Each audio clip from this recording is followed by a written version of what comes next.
Hi everybody, this is the second time I'm filming this video because the first time I was interrupted and I was about 9 minutes in before I started editing, so I'm filming it again.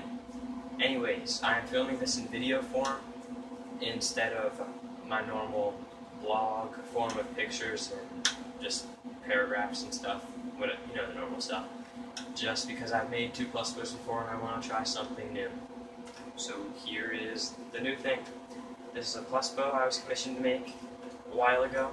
It took me a long time to make because the parts took a while to get in. I broke 3 taps and what else happened? But yeah, I'm just busy. So it's a very nice plus bow and I'll go over everything from the front to back. And I'll try to be more quick than I was last time. So the front is a standard bushing wrapped in electrical tape, and then it's put all the way into the plunger tube, unlike normal plus bows. This is my first plus bow. If you can see it, even though the electrical tape is there, it is sticking out of the plunger tube a little bit. And the reason why I put it all the way in the plunger tube is so I could have the bolt back here. My previous plus bow commission, the side plate broke on both sides, and I didn't want that to happen, so this will definitely prevent that from happening, along with using a bolt on this one. I used a bolt in my first plus bow, but I decided not to on my second one, because this thing just has an awful seal. It just leaks out, and seals don't matter. I'll go over that more later, but it's just too awful. Yeah, the bolt runs all the way through everything, and it's tapped. The holes are tapped for the plunger tube and bushing on both sides. I keep saying sorry about that. This is a standard skirt seal plunger head with a Delrin square 3/8 Delrin plunger rod and a K26 spring. I used Delrin because that's what my person who commissioned me wanted, and it doesn't rotate, so when you pull it back, it's never going to rotate, which is super nice, even though it's harder to make. These side plates right here are one-piece side plates like my previous plus bow, and they just look so much better. Also, my side plates are much straighter than they are on this one, because I'm much better at the scroll saw. Like, these two sides right here are perfectly straight. Just super nice. All of them are perfectly straight, actually. Yeah. So that's nice. It's always nice to have that. Going back, standard plus bow catch, because it's a plus bow. Here's the trigger.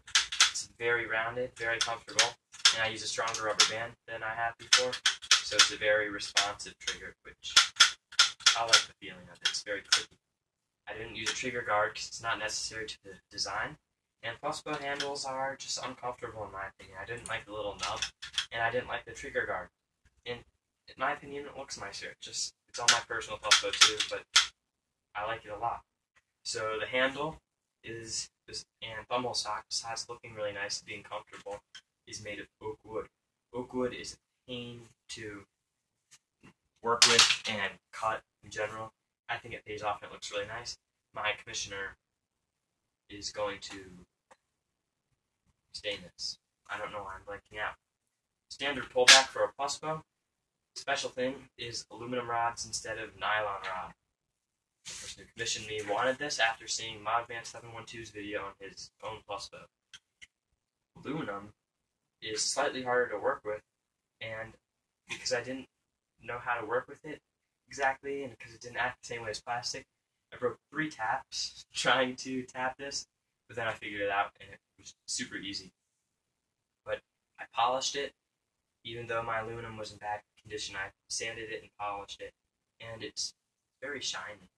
But last time I did that, my camera went out of focus, so I'm just going to kind of do it this direction.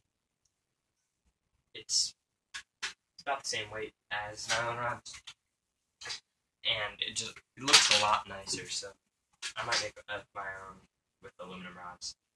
Back here is a 3/16" polycarbonate stock plate because it's stronger, and this stock pad thing, I don't know what to call it. It's made of wood. It's rounded. It looks nice, and it's super comfy. Makes this blaster just extremely comfortable. Most comfortable kind of blaster to make just by using the stock. I think I went over everything. Now I'll go over performance. This has about 7.5 inches of draw. It's not all the way there, but it's almost there. And that's very good for having the bushing pushed about ½ inch back. So I could get almost 8 inches of draw if I had the bushing out farther, which is just insane. This amount of draw will just shoot lasers, and it gets better ranges than everything else I have just because of draw. Well, not better than everything else, but just really good. It's better than most things because most things don't have that much draw. The seal on this thing is excellent. This barrel I'm going to use is really, I can't get it down, is really long, and it kind of leaks air out the front, but it should be able to show you the seal pretty well. It's easier than covering it with my hand. When I do cover it with my hand, press down really hard.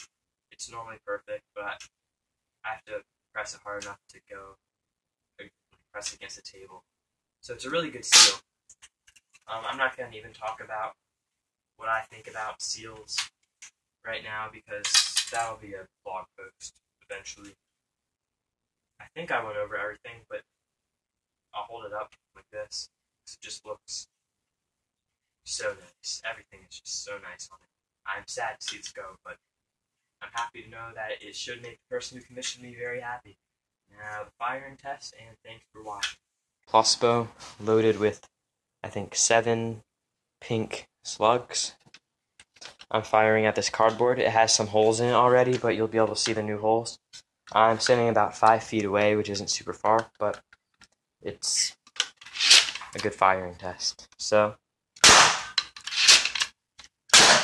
it shoots through the box with ease. I'm not trying to aim anywhere specific. That one did not go through. That one did not go through either. The last one did. Yeah. There you go. Oh yeah, I forgot to say, this is a 16-inch barrel.